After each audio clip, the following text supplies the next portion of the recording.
give narrative. Okay, we're back on the diorama today. We're here with Hank. Hank, it looks like you have test fit a number of aircraft onto your diorama to see how this thing will shape up. Aircraft, food trucks, more trucks, dumpsters, maybe on fire, some tents, and just a quick update for me to figure out where everything is about to go. So I have some replacement windows all masked out, and they are going to be painted and then fit into the windows like so. So that's going to look much better. So if you remember, we have the, you can see them just in the distance there. The originals that were close to 40 years old were extremely yellowed. So we want to have fresh new ones that are clear so that one can go up and actually look inside the hangar through them. Ah, there we are. Compare the old, new. new. So it should be quite nice. Yeah.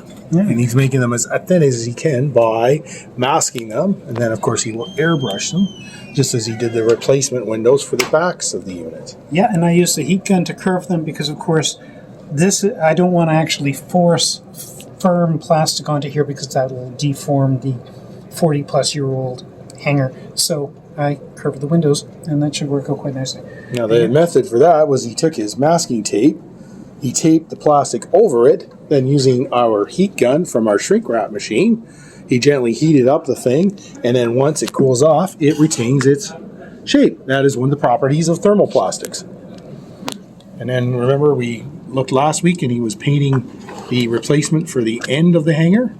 There it is, all painted with the mask removed, and he was doing a similar thing to each curve piece, of which there are 6 of them. So that pretty well gets us up to speed. Anything to add, Hank?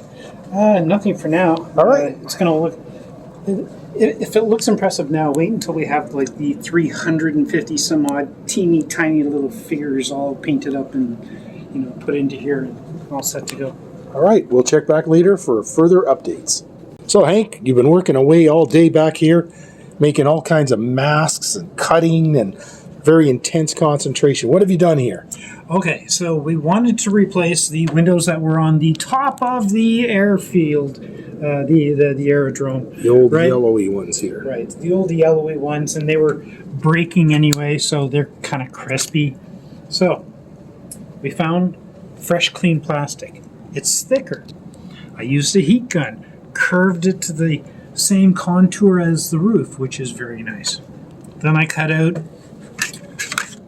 a negative mask to replicate the windows, painted that negative mask onto tape, cut the tape out, and then applied them to the clear plastic and where I cut out the center sections, and now I'm ready to paint the entire piece of plastic so that it can be fitted into the window, and it should be fine.